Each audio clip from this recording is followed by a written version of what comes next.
My beloved ones, let me tell you something the world does not always say aloud. The path of spirit is not always tender, nor is it always adorned with roses. When people think of a spiritual journey, they imagine peace, calmness, and eternal joy. They see meditation, prayer, and silence wrapped in beauty, but they do not see the nights when silence becomes a heavy companion or the days when joy feels far from reach. Spiritual awakening is not a gentle river. It is a fierce ocean tide, pulling you away from what you knew, carrying you toward a horizon that few dare to chase.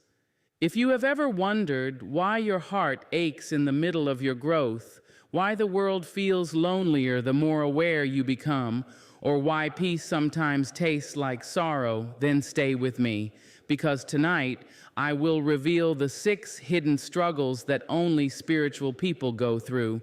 And in that revelation, you will recognize yourself, your journey, and the truth that you are not alone. There comes a season in life when the eyes of the Spirit awaken, and suddenly the world is no longer as it used to be. What once appeared simple now reveals hidden layers. What once seemed harmless now exposes its weight, and what once was ignored can no longer be denied. The burden of seeing too much begins as a subtle shift, but soon it reshapes the way you breathe, the way you walk, and the way you engage with others. It is a quiet heaviness, not because you are broken, but because your vision has widened beyond the ordinary. You see the surface, yes, but you also see beneath it, and that double vision carries with it a responsibility that the unawakened never have to carry. When the eyes of the heart open, you cannot close them again. You see how people wear masks not out of malice, but out of survival. You hear laughter in a crowded room, but you also feel the sorrow hidden beneath it. You recognize the hunger in someone's words, even when they speak of joy. This depth of seeing is a gift, but it is also a wound because the world is full of suffering, and now you notice it everywhere. Where others walk by without thought, you pause and absorb the pain that others never stop to recognize. The burden is not that you are weak, the burden is that you are sensitive to truths too heavy for most people to carry. There are days when you long for the ignorance you once had, when you could walk down the street and not notice the tired eyes of a stranger, when you could listen to casual conversation without hearing the longing between the lines. But once awakened, there is no returning. You cannot unsee what has been revealed. This new vision alters your entire way of being. You feel drawn to ease the pain of others, yet you also know that some pain cannot be lifted by your hands alone. This tension between compassion and helplessness becomes one of the most profound struggles. The burden of seeing too much also means you sense the illusions that society has built. You see how people chase money not for joy, but out of fear of scarcity. You watch people climb ladders, grasping for recognition that never truly satisfies them. You notice how people seek validation from others because they do not know how to love themselves. While many celebrate these pursuits as success, you stand quietly apart, realizing how hollow such victories can be. This recognition often isolates you because to speak it aloud is to risk sounding arrogant or ungrateful. And so you carry the knowledge silently, holding truths that few are willing to face. There is also a weight in recognizing your own patterns more clearly. Awakening is not just seeing the world, it is seeing yourself with a raw honesty that can be uncomfortable. You notice when your words come from ego rather than love. You sense when your actions are rooted in fear instead of faith. The ordinary person may excuse their behavior, but you cannot. The light within you does not allow the same ease of denial. Each moment becomes a mirror, reflecting back both your growth and your shortcomings. This self-awareness sharpens your edges, making you restless until you align with your truth. The burden stretches further still. Once you begin to see the hidden threads of life, you start to feel the interconnectedness of all beings. The suffering of one becomes, in some measure, the suffering of all. You may see a child in poverty, and though that child is not yours, your soul aches as though it were your own. You may witness conflict between strangers, and your spirit feels the wound as if it had struck your own heart. This kind of empathy can be overwhelming because your emotions stretch wide, embracing pain from corners of the world you have never touched. Yet this sensitivity is what makes you human in the most sacred way. At times, this burden pushes you toward withdrawal. You may avoid crowds, not because you dislike people, but because you feel too much when you are around them. You may sit quietly in solitude, not because you are unsociable, but because the silence allows you to breathe without carrying the noise of others. Solitude becomes a sanctuary where you can release the heaviness, even for a moment. But solitude also deepens the awareness, for in the stillness, the truths you have seen echo louder, and so you oscillate between engagement and retreat, always seeking balance between the inner and outer worlds. The weight of seeing too much is also tied to time itself. You recognize patterns that repeat across generations. You notice how wounds are inherited, how cycles of pain pass from parent to child. You see not just individuals, but the larger tapestry of humanity, woven with both beauty and brokenness. This expanded vision is powerful, but it can also leave you feeling small. How can one person mend such vast wounds? How can one voice shift the tide of centuries? These questions linger in the mind of the awakened, pressing against the edges of hope. And yet, even in the heaviness, there is a hidden blessing. The burden of seeing too much is also the call to live differently. You cannot witness the suffering of others without learning compassion. You cannot see the emptiness of illusions without longing for authenticity. You cannot confront your own shadows without moving toward light. The burden does not come to break you, it comes to shape you, to carve out within you a deeper vessel for love. Still, in the day-to-day moments, it feels heavy. You walk into a room and notice what others miss. You lie awake at night, not because your life is falling apart, but because you are carrying awareness too vast for simple sleep. Those who have not experienced this burden may dismiss it, but those who know it recognize its quiet power. It changes your speech, your choices, your presence. You may no longer laugh as quickly at shallow jokes, but when you do laugh, it comes from a deeper place. You may not fill silence with words anymore, but when you speak, your words carry weight. Seeing too much matures you, stretches you, deepens you. It costs you the comfort of ignorance, but it grants you the richness of truth. And while truth can feel like a heavy cloak, it is also the only garment that fits the soul that has awakened. There is a solitude that no crowd can cure, a loneliness that no laughter can silence, and it belongs to those who dare to walk the road less traveled. When the spirit awakens, the familiar path begins to fade beneath your feet, and you find yourself pulled toward a journey that few around you can understand. It is not a road paved with comfort, nor one lined with cheering voices. It is narrow, winding, often silent, and though it leads to freedom, it first demands a season of isolation. The loneliness of walking a different path is not spoken about often, yet it is one of the most piercing struggles of the awakened soul. At first, this loneliness feels like a slow drift. The friends who once filled your hours with laughter may now feel distant, not because you love them less, but because the conversations no longer nourish your heart. The gatherings you once enjoyed may now feel shallow, as if you are smiling in a room where your spirit has already stepped outside. You try to return, to blend in, to enjoy what you once did, but something inside you has shifted. The topics that once seemed exciting now sound empty. The rhythm of the old life no longer matches the beat of your new heart, and though you long for connection, you cannot force yourself to belong where your soul no longer fits. Loneliness deepens as family and loved ones begin to notice the changes in you.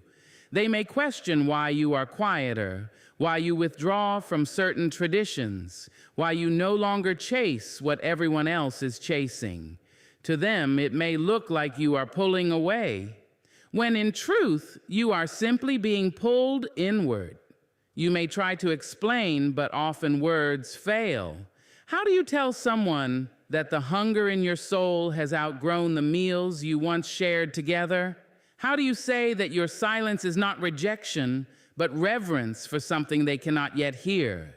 Misunderstanding builds a wall, and though you stand close to them in body, in spirit, you feel oceans apart.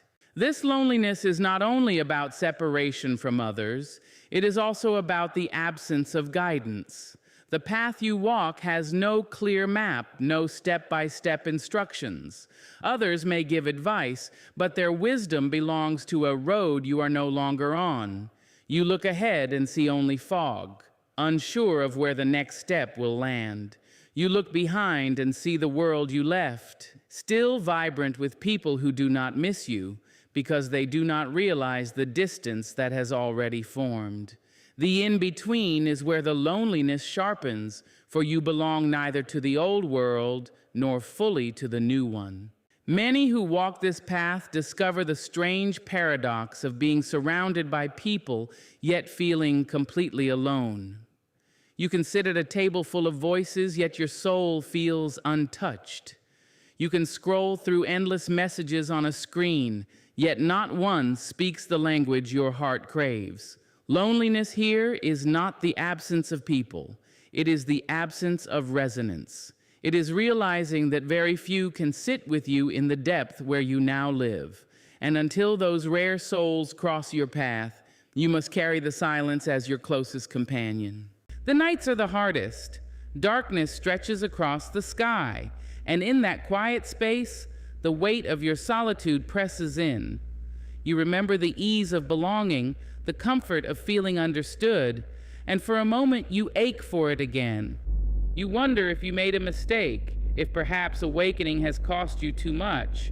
But then deep within you hear a faint whisper reminding you that this loneliness is not a punishment but a passage. Every soul that dares to climb must walk this valley, for it strips away the need for approval, the craving for company, and the dependence on validation. It is in this sacred aloneness that your spirit learns to stand on its own feet. There is a quiet dignity that grows in this season of loneliness. You begin to find solace in your own company. Books become friends, silence becomes a teacher, and nature becomes your confidant. You notice the sound of wind against the leaves, the rhythm of rain on the roof, the way dawn arrives without needing applause. Slowly, the loneliness transforms into solitude, and solitude into strength. But this transformation is not instant. It is carved out of many tearful nights, many unanswered questions, and many days of feeling like a stranger, even in your own home.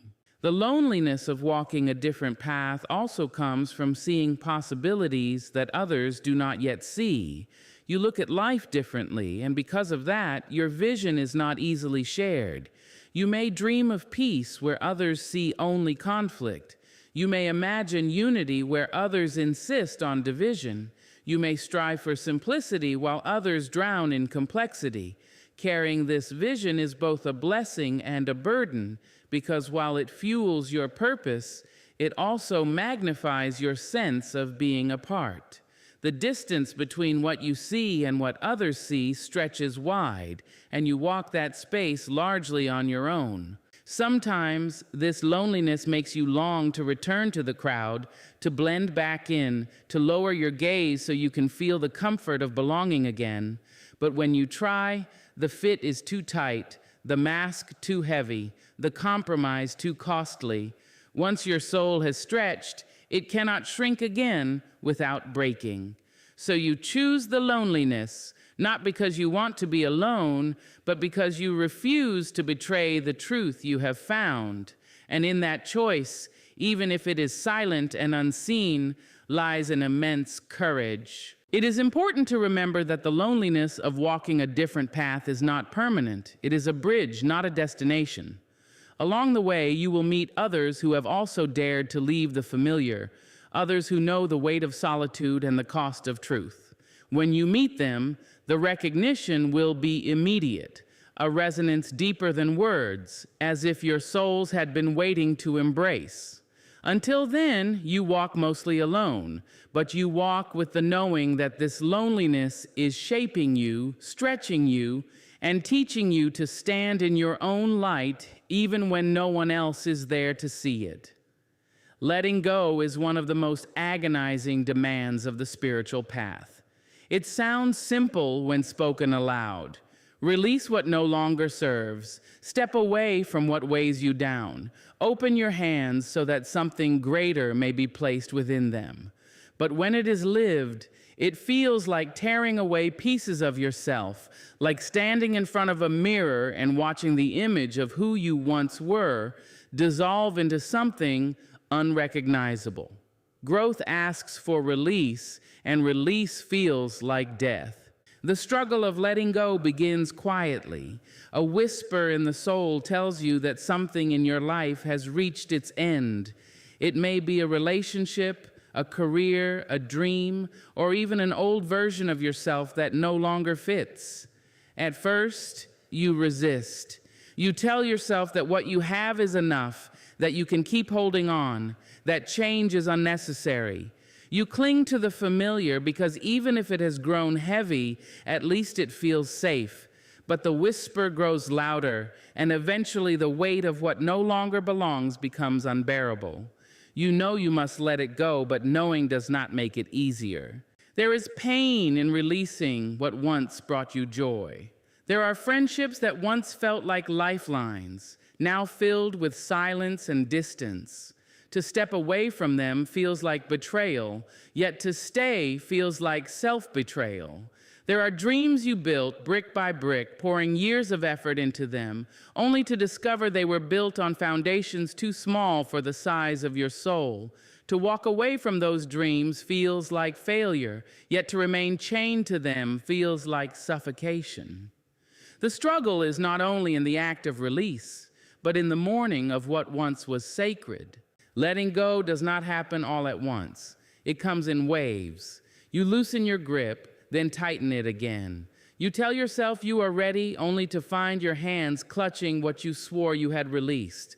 It is a dance between courage and fear, between surrender and resistance. Some days you feel strong, ready to walk boldly into the unknown. Other days you crumble, wishing you could return to the comfort of what you've lost, even if it no longer fits. This back and forth is not weakness. It is the human heart learning how to release what it has loved. One of the hardest parts of letting go is the emptiness that follows. When you release something that has been part of your identity, you are left with a space where it once lived.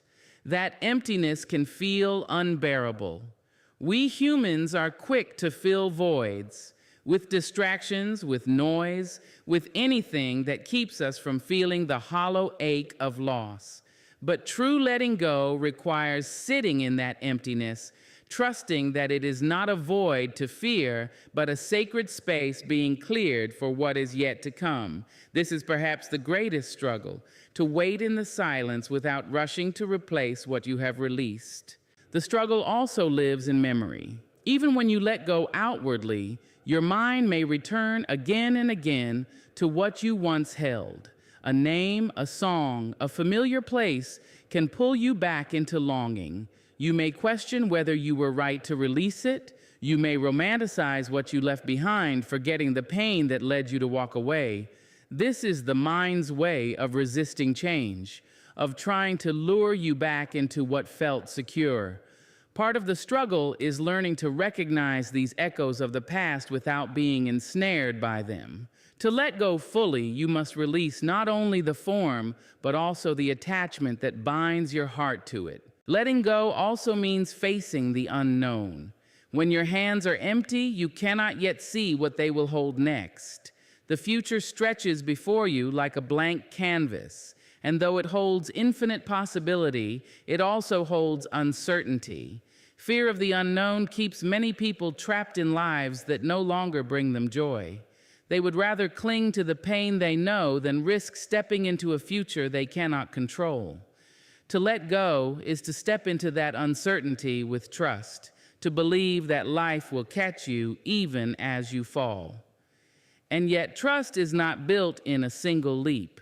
It is built moment by moment as you keep walking forward without guarantees. There is also the struggle of identity.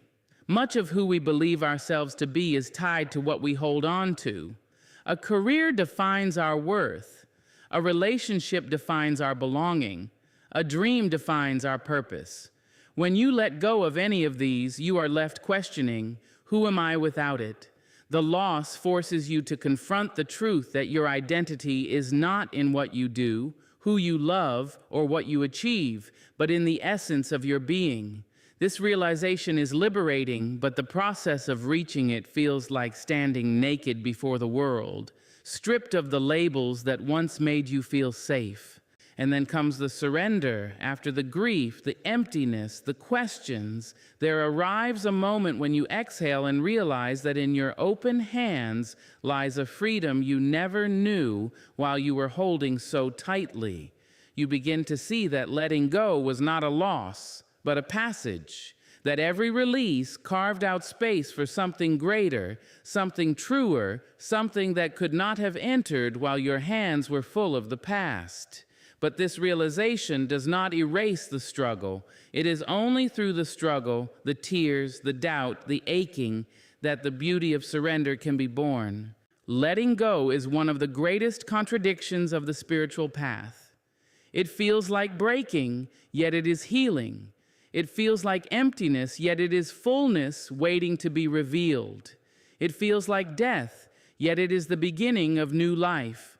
And while the struggle is fierce, it is also sacred because every release teaches the soul how to trust, how to grow, and how to become a vessel for the greater love that life longs to pour into you. One of the quietest pains of the spiritual path is being misunderstood. It does not wound the body. It does not leave scars upon the skin, but it leaves a mark upon the heart that lingers longer than many realize. When you choose a path of depth, of silence, of truth, not everyone will celebrate you. Some will tilt their heads in confusion, others will laugh, and some will turn away altogether. And while you may tell yourself that it does not matter what others think, the truth is that being misunderstood cuts deeply because at the root of every soul is the longing to be seen, to be recognized, to be understood. The misunderstanding often begins with small things. You decline an invitation, not because you are unfriendly, but because your spirit needs rest, and they call you distant.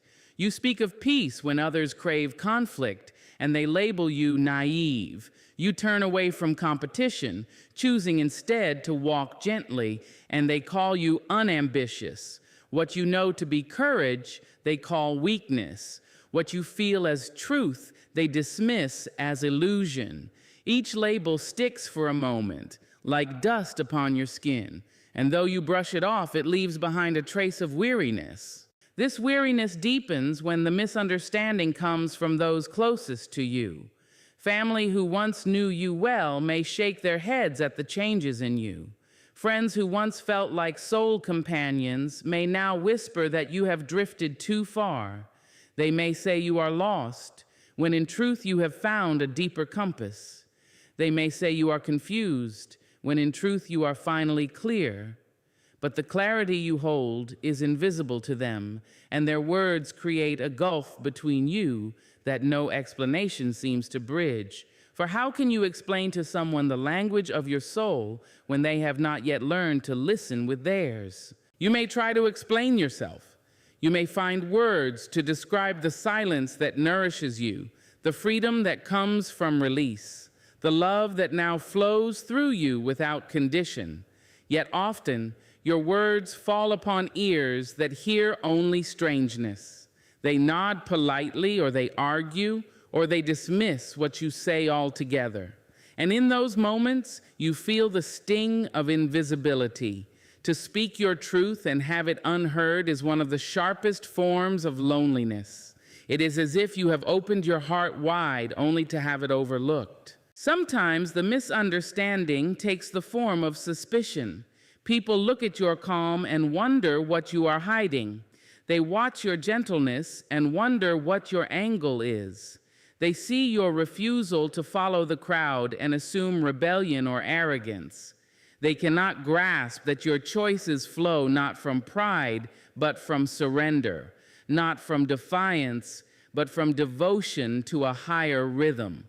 Their suspicion is not about you, but about their own fear of what they cannot name. Yet knowing this does not erase the sting of being misread. The struggle grows heavier when misunderstanding turns into rejection. There will be those who cannot walk beside you anymore, not because you have wronged them, but because your light unsettles them. Your very presence challenges the illusions they still cling to.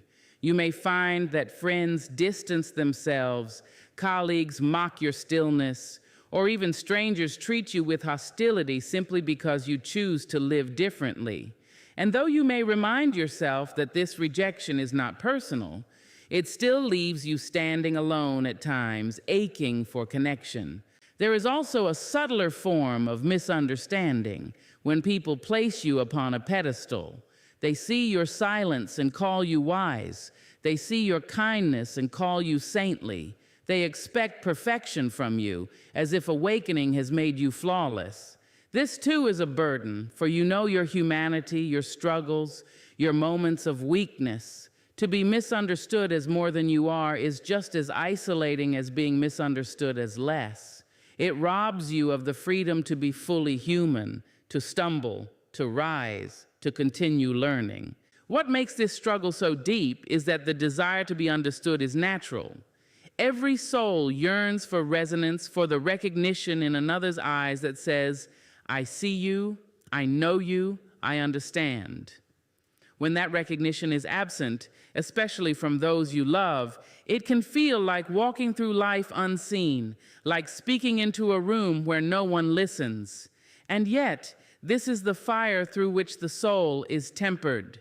For in the ache of being misunderstood, you learn to stand firm in your truth, even when no one else validates it. The spiritual path asks you to trade the comfort of approval for the strength of authenticity.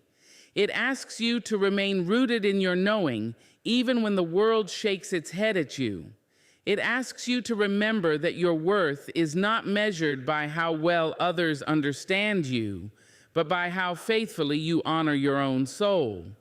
This is not easy. There are nights when you cry out for someone to hear you, someone to affirm that you are not alone in your vision. But in those very nights, the Spirit is teaching you to find your own voice, to trust your own clarity, to walk with dignity even in the absence of applause. And yet not all misunderstanding is eternal. With time, some will come to see you differently. Some who once doubted you may grow curious. Some who once mocked you may one day ask for your guidance. And though you cannot live for that day, you can take comfort in knowing that the seeds of your authenticity may bloom in ways unseen. Even if others never understand you, your life itself becomes a testament, a living example of another way to be. The misunderstanding of others is not a punishment, it is a refinement. It teaches you to let go of the need to be seen in order to see yourself more clearly. It strips away the craving for validation and replaces it with the quiet strength of self-knowing. It forces you to face the question, will you still live your truth even if no one understands? And in answering yes, you discover a freedom that no misunderstanding can take away. Within every awakened soul, there rages a quiet, relentless war. It is not fought with weapons or armies, but it is no less fierce. It is the battle between ego and spirit, the constant tug of war between the self that clings to control and the self that longs for surrender. It is a struggle so subtle that it can unfold within a single breath, yet so vast that it shapes the entire direction of your life. This battle is not one you fight once and conquer forever. It is lived again and again, each day, each moment, until the soul learns to bow fully to the rhythm of the eternal. The ego is clever. It disguises itself in voices you have known your whole life. It whispers, protect yourself, prove yourself, hold on to what is yours. It thrives on fear, on the desire to be admired, on the hunger to be in control. It does not sleep. It lingers in the corners of your choices, waiting for a moment of weakness to step forward. The spirit, however, is quieter.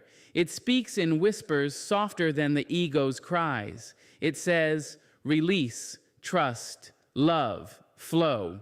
Where the ego builds walls, the spirit opens doors. Where the ego demands, the spirit invites. And so the struggle begins between the loudness of the ego and the gentleness of the spirit, between the safety of control and the freedom of surrender. There are days when ego wins. You find yourself consumed with the need to be right, to defend yourself against even the smallest slight. You catch yourself competing, comparing, grasping, measuring your worth against the shadows of others. You speak words not from truth, but from pride, not from compassion, but from fear of being overlooked. In those moments, you feel powerful for a while, but the power is hollow. The victory is short-lived. When night falls and silence returns, the spirit quietly reminds you that your crown was made of paper, your triumph built on sand. There are also days when spirit triumphs. You release your grip on outcomes and allow life to unfold. You choose kindness when ego urges revenge. You remain silent when ego demands the last word. You extend love to someone who has hurt you, not because they deserve it, but because your soul refuses to be bound by bitterness. On those days, peace flows through you like a river, and you know, if only for a moment, that this is the way you were always meant to live. But even in that peace, the ego does not disappear.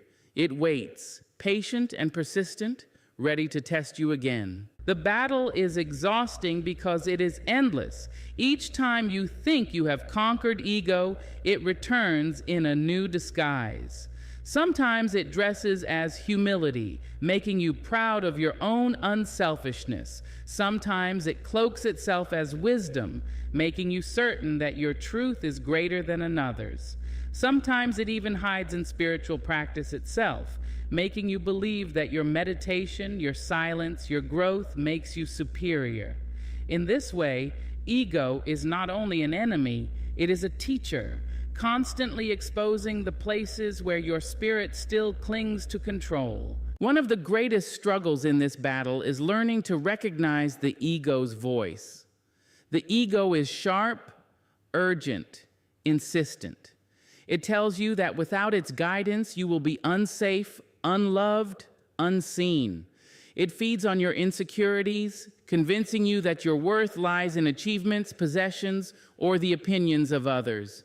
The spirit's voice, by contrast, is calm. It does not push or panic. It waits for you to quiet yourself enough to hear it.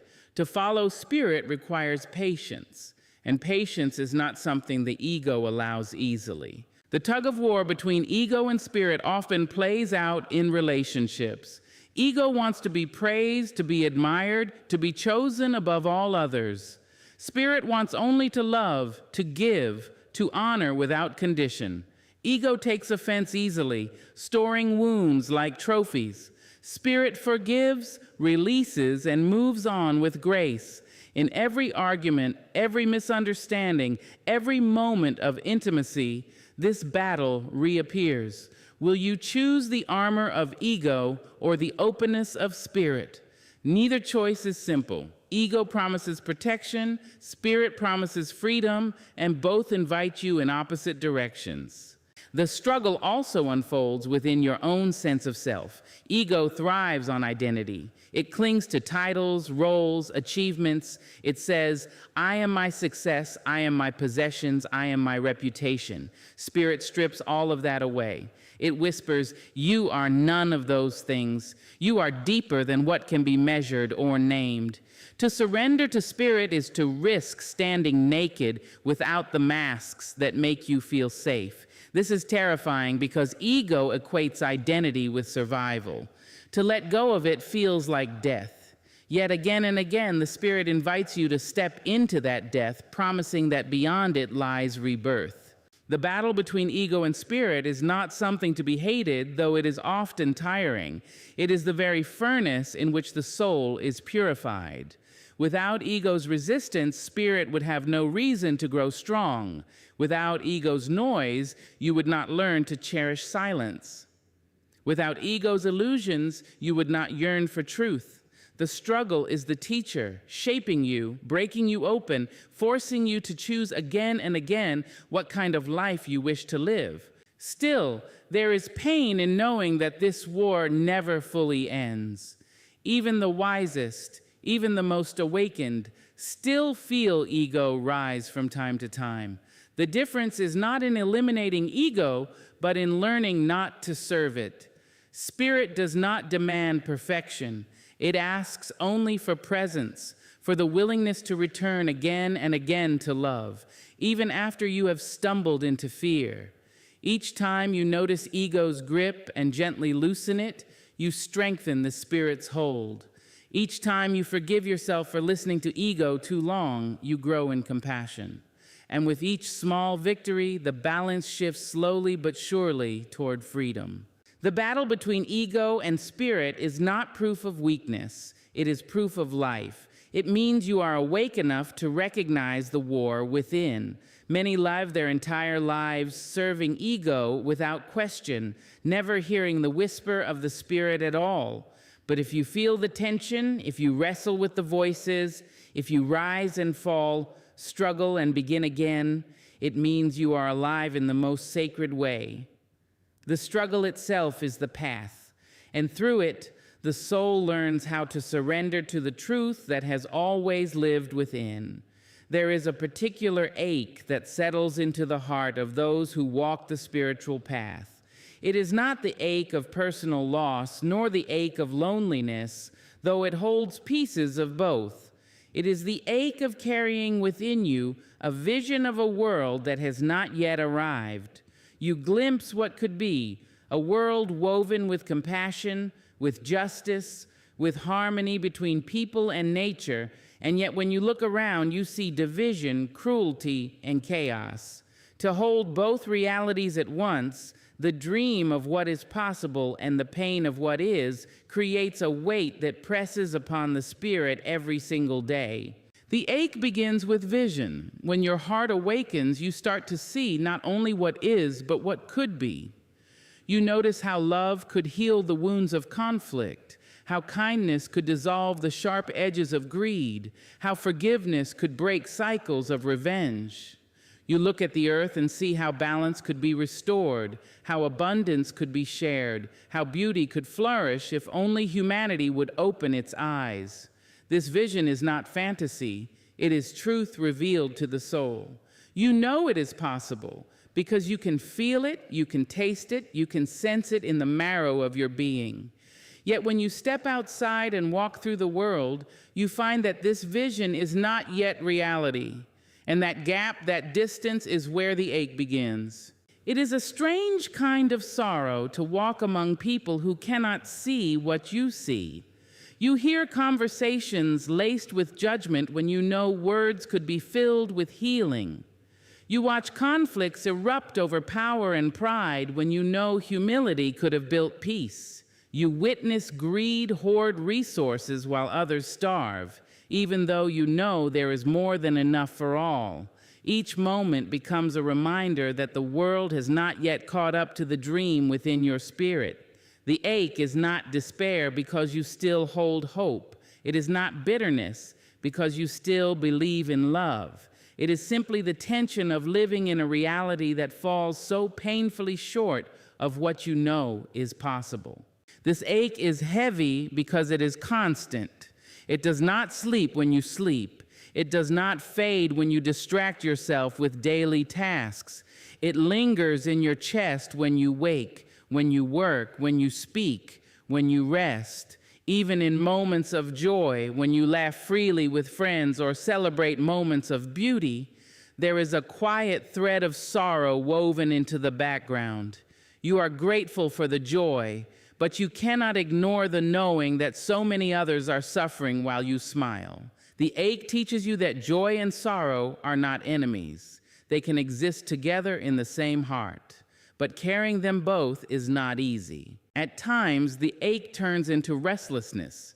You feel called to act, to speak, to create change. You cannot simply sit back and accept the world as it is.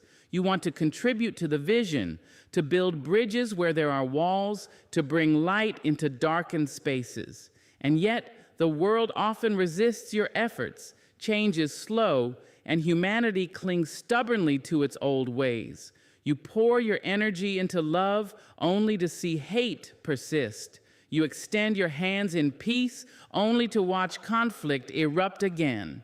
The restlessness becomes weariness because no matter how much you give, the world seems to move only an inch forward when you long for it to leap. The ache also comes from isolation. When you carry a vision others cannot yet see, you often feel alone in it. You may speak of justice and be dismissed as idealistic. You may dream of unity and be called unrealistic. You may hold hope for healing and be told that people never change. And though you try to explain, you find that words are not enough to make others see the image burning within you. This can be one of the deepest lonelinesses. Not the absence of people, but the absence of shared vision. You walk with others, but inside you walk mostly alone. There is another layer to the ache, impatience. You know that the world you envision is possible. You know love is stronger than hate, light more enduring than darkness, compassion more natural than cruelty. And because you know this so deeply, you cannot understand why humanity resists it for so long. You cry out within, asking why suffering must continue when healing is within reach, why wars must rage when peace is available, why division must persist when unity is so near. This impatience burns in the spirit like fire. It can either drive you forward or leave you exhausted, depending on how you hold it. Yet beneath the heaviness of the ache lies a hidden gift. To ache for a world not yet here is to be entrusted with vision. The ache itself is proof that you carry within you the seeds of a new possibility. It means that you are among those chosen to be forerunners, to plant the dream into the soil of the present, even if you do not live to see it fully bloom. The ache does not come to punish you. It comes to shape you into a vessel for change. It softens your heart when bitterness tempts it to harden. It compels you to act when complacency tempts you to sit still. It reminds you again and again that you are alive not only for yourself, but for the world yet to come. There are moments when the ache feels unbearable, when you wish you could close your eyes and live as others do, content with the world as it is. But once you have seen what is possible, you cannot return to blindness. You must carry the vision even when it feels like a weight. And over time, you discover that the ache is not only a burden, but also a compass. It points you toward the work you are meant to do, the love you are meant to give, the hope you are meant to embody. It tells you where healing is most needed, where kindness is most urgent, where light must be carried. The world not yet here aches through you because it is asking to be born through you. The dream presses upon your spirit not to torment you, but to call you into creation. And though you may never see the fullness of that dream in your lifetime, every act of love, every choice of peace, every step toward justice moves humanity closer to it. The ache remains, but with it comes purpose. The ache may never leave, but neither will the vision. And together, they will keep you walking forward, carrying within you the promise of a world waiting just beyond the horizon. So, my beloved, the struggles of the spiritual are not marks of failure. They are signs of depth. They prove that you are alive in ways others are still sleeping. They show that your soul is strong enough to hold both the joy of awakening and the weight of its cost. When you feel lonely, know you are walking the path of the few. When you feel misunderstood, know you are speaking the language of the eternal. And when you ache for the world to be more, know that ache is the voice of the divine itself moving through you. Do not hide from these struggles. Embrace them, for they are not curses. They are sacred trials shaping you into the very light this world so desperately needs.